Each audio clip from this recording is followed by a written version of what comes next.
Hey guys, I decided to film outside today because there's a nice breeze in the air, so hopefully my hair won't be blowing all around. But I wanted to do another quick review on a foundation that I haven't seen many reviews for on YouTube that I happen to have that I use kind of like when I have I just want light coverage for foundation.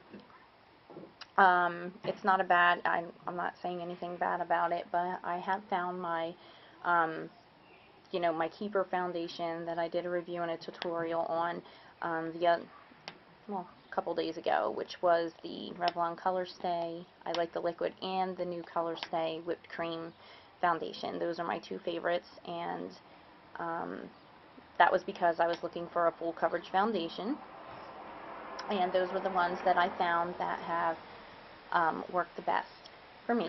But the one I wanted to do the review on was the Sonia Kashuk, is the Sonia Kashuk Perfecting Luminous Foundation.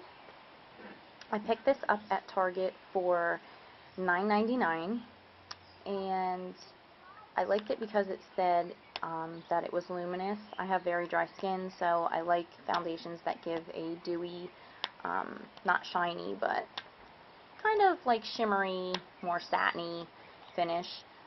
So I just want to name a few pros and cons of this foundation. And starting with the pros, I like this foundation, the packaging. The packaging, it is a pump, everybody. I know everybody likes pumps for sanitary purposes. That's a plus.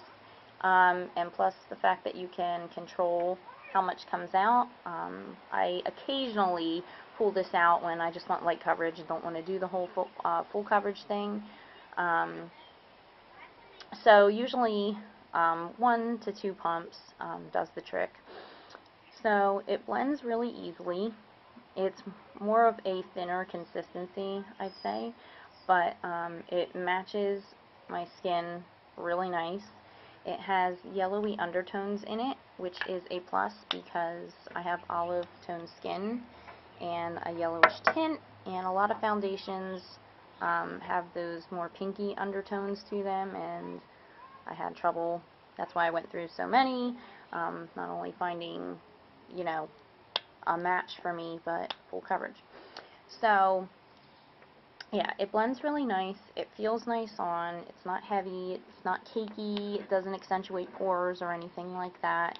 I actually am wearing it today. As you can see, it doesn't give really that much coverage. I had to put, I'd say you could build it to like a medium coverage, but, it took a lot of, going back over my face and then concealer just to get it to cover this. So, it's definitely not a full coverage foundation, so if you're looking for full coverage, this probably will not suit you. Another thing that I like, which some of you may not, is the smell of this foundation. It kind of smells like brown sugar. Kind of, I don't know. I like makeup-y smells, so if you don't like scent, you're probably not going to like that about it. So yeah, I'd say that it is a decent foundation.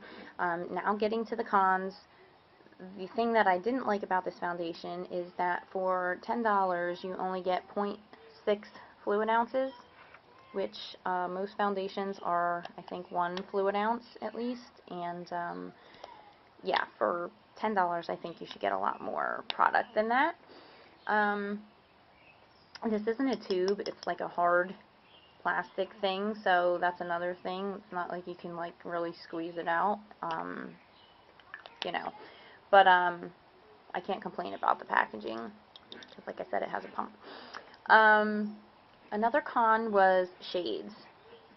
I got it in the shade cream, which you pretty much have to guess at because you can't, there's no testers, and it's not like you can open it up even to kind of look at the shade and try and match it to your skin tone, because there's clear plasticking around it, and the packaging can fool you because the color that's in the packaging, the color that comes out of the product isn't necessarily what's really what you know, the outside represents. So you kind of have to guess. And another thing with the shades is there's only about 6 different ones to choose from, give or take, which, you know, is another bad thing.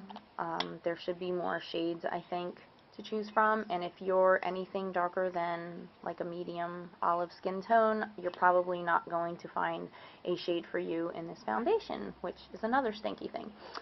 So other than that, that's really the only cons I had about this foundation. It doesn't really list the ingredients on the back. It doesn't come in any kind of box packaging that lists the ingredients, so I would assume you'd have to go on Sonia Kashuk's website, and hopefully they would be listed there to find out what's in it. But I haven't had any problems with it breaking me out. I've worn it a couple times, and it didn't break me out or anything like that. So that's pretty much all I have to say about it. So I hope that helps any of you who were looking to know a little bit more before you purchase this foundation. Alright, thanks guys, bye.